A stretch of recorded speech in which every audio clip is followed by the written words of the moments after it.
Lorsque la croix a accompli son œuvre, lorsque Christ a porté le jugement à la malédiction qui reposait sur nous, le Saint-Esprit est libéré et jaillit comme la source de la vie éternelle.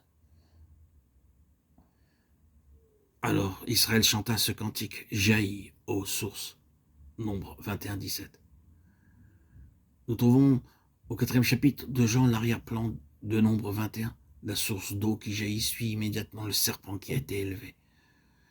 Dans les chapitres 3 et 4 de Jean, nous avons ces deux choses. Jésus élevé ayant été fait malédiction pour nous. Car il est écrit, celui qui est pendu est l'objet de la malédiction de Dieu. Deutéronome 21, 23. Et portant le jugement de nos cœurs rebelles. Ensuite, après avoir accompli cela, il a ouvert un chemin pour la source qui jaillit jusque dans la vie éternelle. Le Saint-Esprit établit un ordre merveilleux dans la Bible.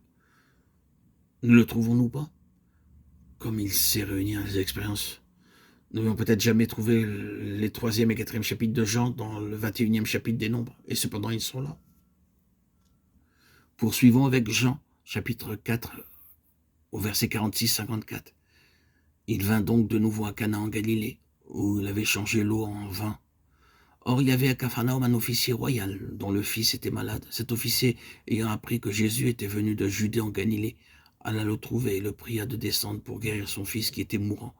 Jésus lui dit, « Si vous ne voyez des miracles et des prodiges, vous ne croyez pas. » L'officier royal lui répondit, « Seigneur, descends avant que mon fils ne meure. » Jésus lui dit, « Va, ton fils vit. » Cet homme crut à la parole que Jésus lui avait dite, et il s'en alla. Comme il était déjà en route, ses serviteurs vinrent à sa rencontre et lui dirent, « Ton fils vit. » Il leur demanda à quelle heure il s'était trouvé mieux. Ils lui répondirent, « Hier, à la 7e heure. » La fièvre l'a quitté. Le père reconnut que c'était à cette heure-là que Jésus lui avait dit « Ton fils vit », et il crut, lui et toute sa maison. Ce nouveau miracle fut le second que fit Jésus à son retour de Judée en Galilée. Jean 4, 46-54. Dans cet incident de l'officier royal et de son fils mourant, il avait fait tout ce chemin depuis Capharnaüm pour rencontrer Jésus et le persuader de venir chez lui afin de guérir son fils. Et Jésus éprouva sa foi et, en voyant qu'elle était sincère, lui dit « Va, ton fils vit. » L'homme crut en lui, rentra chez lui et découvrit que c'était précisément au moment où Jésus lui avait dit « Ton fils vit » que l'enfant s'était senti mieux. Quel est donc le cœur de cet incident? Pourquoi Jésus n'est-il pas allé à Capharnaüm avec cet homme? Il y a là une autre occasion et il guérit beaucoup de malades. Pourquoi ne dit-il pas « Oui, je dois retourner à Capharnaüm un jour et accomplir beaucoup d'œuvres, je puis donc y aller maintenant ?» C'est une occasion. C'est une invitation. Je pense devoir répondre à toutes les invitations. Mais Jésus ne fit pas cela. Il resta là, où il était, et renvoya l'homme qui retraça seul ses pas sur tous ces kilomètres. Cet homme devait marcher de midi à la fin de ce jour-là, puis toute la journée suivante pour arriver à sa maison. Pourquoi Jésus a-t-il eu recours à cette méthode-là, à cette occasion particulière?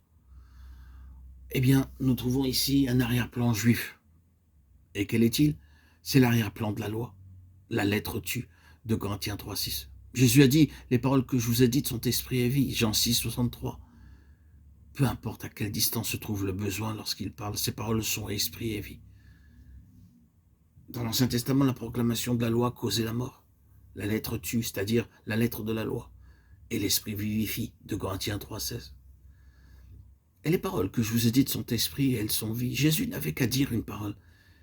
Et il renversait alors l'effet de la loi. La loi n'aurait jamais pu accomplir cela. On aurait pu amener tous les scribes et les pharisiens de Jérusalem auprès de ce garçon. Ils auraient pu redire toute la loi de Moïse. Rien ne serait arrivé. Le garçon serait mort. Et cela, probablement plus rapidement à cause de la lecture de la loi. Jésus n'avait qu'à ouvrir la bouche et à dire une seule parole. Et à cette si grande distance, le garçon commença à se trouver mieux, à cet instant même. Oui, Jésus a dit que la loi de sa bouche est vie. La transition est si claire, de la mort à la vie, dans la parole.